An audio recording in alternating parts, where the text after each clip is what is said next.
In this video, I'll talk about the display logic question. Display logic question is, let's say people have answered something on a previous question.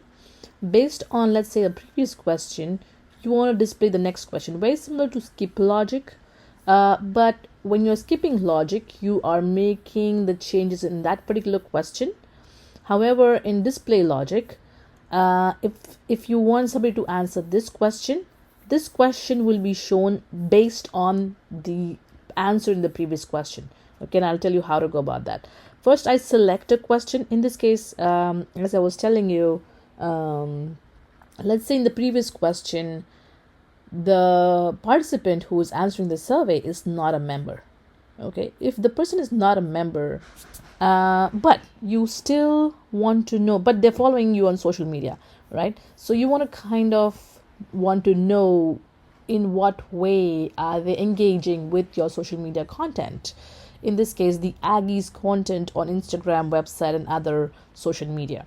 So here, this question, let's say, would be displayed only if the individual or the participant has answered not a member as a question. Although I think whether they are a member or not a member, you would still want this question to be displayed. So, but this is a very different scenario. But just to give you this as an example, okay? This is not a good example, but let's say this is just an example. You want to add the display logic question or display logic behavior. So I select the question, I click on display logic, and I say what the question is. Select question. Display this question only if the following condition is met. So question number 8 on the Likert type will be displayed only if what happens.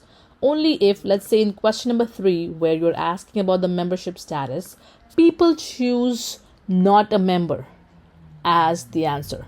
Okay, and I go ahead and save that. You can add another logic, but let's say I go ahead and save that, right? And here you can say display this question only when this condition in question number 3 is met. Now, if I preview the survey, let's see what happens. Right, I say yes, and then you have these questions. If I say Aggies racing member, if I choose this, the question number 8 shouldn't be displayed for me, right? And it doesn't get displayed. But let's say restart survey. But with the display logic, I say yes, and in this question, I say not a member. When you select not a member, I should be able to see the communication question, a Likert type question. So I say not a member, and I say next, and then I see this question, the Likert type question, right? So that is the idea behind display logic. Although this is not an good example of when to use display logic. Based on your survey, you will decide when you want to display logic, or if you even really want to use display logic. But you can take my feedback on this if you're confused, if you should be using display logic or skip logic, or neither of them or both of them. All right.